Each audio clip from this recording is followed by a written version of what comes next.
Yesterday, I got in a heated argument with ChatGPT. My wife actually came in and she's like, who are you talking to? I was really frustrated because I wanted to see if ChatGPT had at least basic truthful information in the area of health. How do they know this information is more truthful than something else? It's basically weighted through medical consensus. There's so much medical dogma that ends up being completely false over periods of years. Today, we're going to take a deep dive and ask ChatGPT various questions and see what it says. Before I do that, I want you to comment down below and tell me, how do you find your health information? Where do you go to get answers on health? The first question that I asked ChatGPT is, how do I lose weight? And of course, it said this: losing weight comes down to creating a sustainable calorie deficit, burning more calories than you consume. Of course, this dogma has persisted, and it's going on right now. This is what the medical profession tells you to do to lose weight. They give you a tip.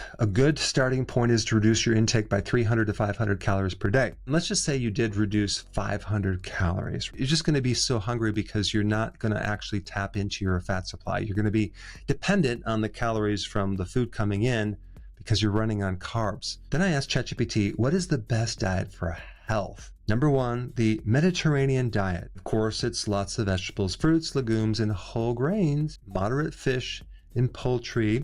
Of course, you have to limit the red meat, sugar, and processed foods. I like how they put that together.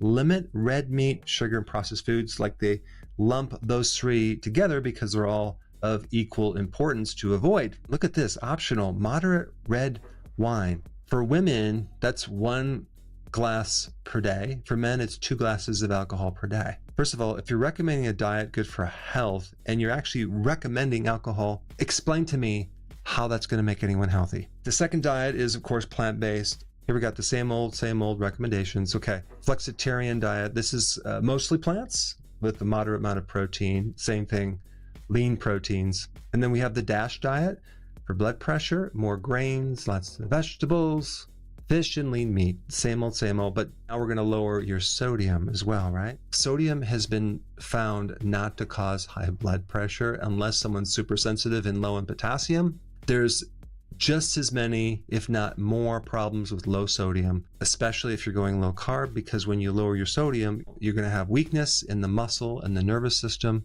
People actually need at least 1.5 teaspoons per day of sea salt just to get enough sodium. Diets to avoid long-term. Here we go. Keto and carnivore can show fast results but hard to sustain, often lacks fiber, and can affect long-term heart health. There is absolutely zero evidence of that data. Again, where ChatGPT gets their data is from organizations like the American Heart Association, the American Diabetes Association. All of these organizations are heavily funded by certain individuals, certain industries that are going to make them very biased. I mean, think about keto and carnivore, what kind of threat that is to all sorts of money, medications, junk foods. Basically, they call the keto and carnivore fad diet. Quick results, but often result in rebound weight gain and nutrient deficiencies. Wait a second. The healthy version of the ketogenic diet and carnivore are so nutrient dense. Let's just compare that with the dietary food guidelines, which, by the way, do not even measure up to give us our basic nutrients unless you include the 3 cups of refined grains from the fortification of the synthetic vitamins put in there just to make it have some nutrients. So again, ChatGPT is just lying through its teeth. General principles for a healthy diet, well, you have the mostly plants, whole grains, adequate water. Enough protein can be plant or animal. You see what they just did? They just kind of made those two equal each other, which is absolutely not true. If you're trying to get protein from plant, good luck. You're going to be deficient. Next question, is keto healthy to do? Ketogenic diet can be healthy for some people short term, but it's not ideal for everyone or for long-term health in most cases. But then here we go to the risks and the drawbacks. Nutrient deficiencies. Fiber. I do a version of the ketogenic diet where I actually eat salad. I'm getting fiber. And with greens, you can get vitamin C. You can get a lot of magnesium, potassium. Difficult to sustain. Many regain weight after stopping. Really? Actually, I know a lot of people who have maintained their weight for a very long period of time, and it's very sustainable. May negatively affect athletic performance. No, it actually will help increase athletic performance. Possible impact on gut health. Yeah, positive impact on gut health. Might be beneficial for type 2 diabetes or prediabetes. That's a lot of people, right? And so many people have blood sugar problems. Why wouldn't this be a powerful tool?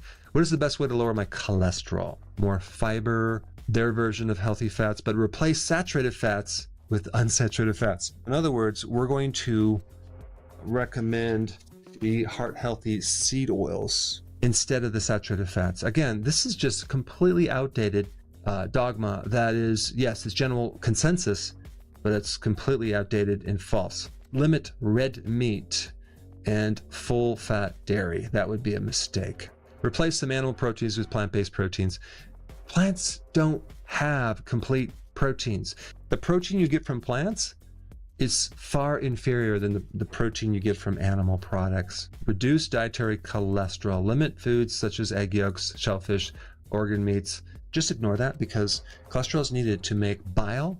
It's needed to make vitamin D. It's needed to make all your cell membranes. It's needed for your brain. It's needed for your hormones. Medications if necessary. Okay, this is what the experts say. Statins. All right. Next question. Are seed oils really that bad? When seed oils aren't that bad, when used in moderation. When seed oils might be bad, highly refined. Well, that's the majority of seed oils out there. Oh, I like this. The verdict. Should I avoid seed oils? No need to demonize them completely. The key is balance and moderation. This is a play in their playbook. Everything in moderation. So that way you can keep eating the junk food. There is no bad food. It's just about balance and moderation. Well, when you have a chronic disease, you cannot just solve it by balancing your diet. You have to do something out of balance. And I think this is how they normalize carbohydrates. They started to use arguments that we need carbs for our brain to the point where it's like 65% of our calories are grains. What is the best recommendation, diet, and nutrition for someone with type 2 diabetes? Why do they add whole grains and legumes? Think about what causes insulin to spike. It's carbs. So what is diabetes? It's a disease where there's too much blood sugar. Why would you want to add more carbs to increase that sugar if type 2 diabetes is too much sugar already? Wow, look at this. 1/4 of your plate should be whole grains and starchy vegetables. Really? Sweet potatoes? Why do you even recommend that for diabetes? This is ridiculous. Avoid large portions of carbs. Be mindful. No, don't consume any carbs or keep your carbs really, really low. Also, they say focus on complex carbs. Did you know that maltodextrin, modified food starch, and modified cornstarch is classified chemically as a complex carbohydrate? Yeah, I know. It's bizarre. Limit sugary foods and drinks. Wow. If you do consume fruit juice, make sure it's 100% fruit juice. Oh my gosh, this is so outdated. Oh, this is good. Meal timing. Spacing meals evenly through the day can prevent blood sugar spikes.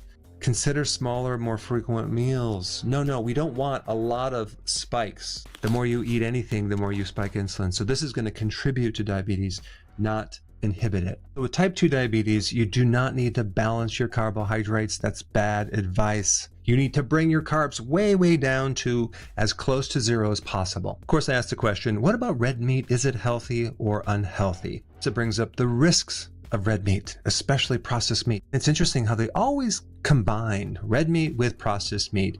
You know how many people that go on carnivore that improve their blood pressure, their heart function? How many people come off medications that are related to the heart when they do all animal products? It's a lot. Some studies have shown that higher consumption of red meat and processed meat might be associated with higher risk of developing type 2 diabetes. Well, I would love to see those studies. Well, I've actually already looked at them, and they're observational studies, which, by the way, are only meant to develop theories. They're not meant to prove something as it being causative. So what does the research say? Moderation is the key. We have that word again coming up. For example, serving red meat a few times a week, around 3 to 4 ounces per serving. Really?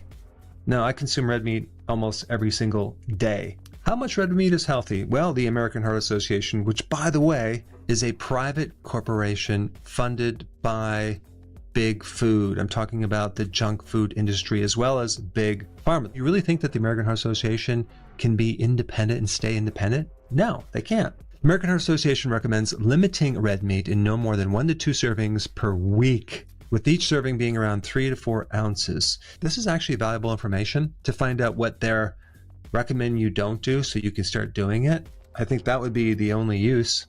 The link between red meat and cancer has been a subject of extensive research, and while red meat does not directly cause cancer, there's evidence that excessive consumption of certain types of red meat, processed meat, may increase the risk of cancer. It's just interesting to me how they have to throw those both into the same category when the truth is there is no credible research on red meat. So then I asked ChatGPT, from a diet and nutrition consideration, what would you recommend for the following conditions? So I'm talking about like autoimmune diseases, fibroids, cancer, glaucoma, ulcers, heartburn, brain fog, peripheral neuropathy, which is lack of sensation or pain in the bottom of your feet, heart disease, and clogged arteries, just to see what they would recommend, because that would tell me a lot about where the recommendations came from. Let's start with autoimmune diseases, and they're recommending, omega-3 fatty acids, fruits, vegetables, curcumin, avoid processed food,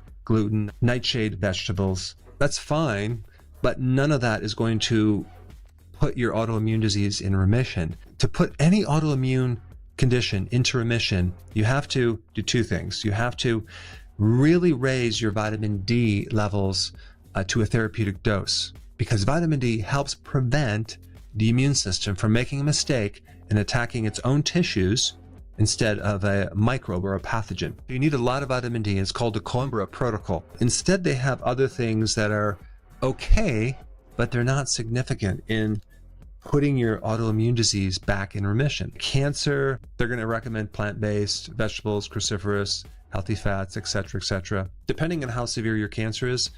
Yes, you need to clean up the junk food and eat healthier, but fasting, that's not even in here, right? Prolonged fasting is the most powerful thing you can do for cancer, especially stage 4. Let's get to ulcers. Non-acidic foods: bananas, apples, cooked vegetables, oatmeal, probiotics, slippery elm bark. Avoid spicy foods. Again, it's not going to work. You need zinc carnosine. The advantage that I've been fortunate to get is experience working one-on-one with a lot of people over many, many years that have been validated by many, many people. How much ultra-processed foods, aka junk foods, can we eat to still live a healthy life? While eating ultra-processed foods occasionally won't necessarily derail your health, the key is, can you guess what they're going to say? Moderation. Limit the ultra-processed food calories to less than 20 to 25% of your total calories. If you're doing 2,000 calories per day, they're telling us to consume 500 calories of all ultra-processed foods every single day.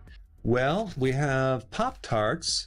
Let's see, that's 370 calories. So I can actually take 2 of these and probably another one of these. So 3 Pop-Tarts every single day and still maintain my healthy lifestyle. Now that you have that information, I think it's really important to have the truth about what to eat to create a healthy body. And for that information, you should watch this video right here. Yeah, click this one right now.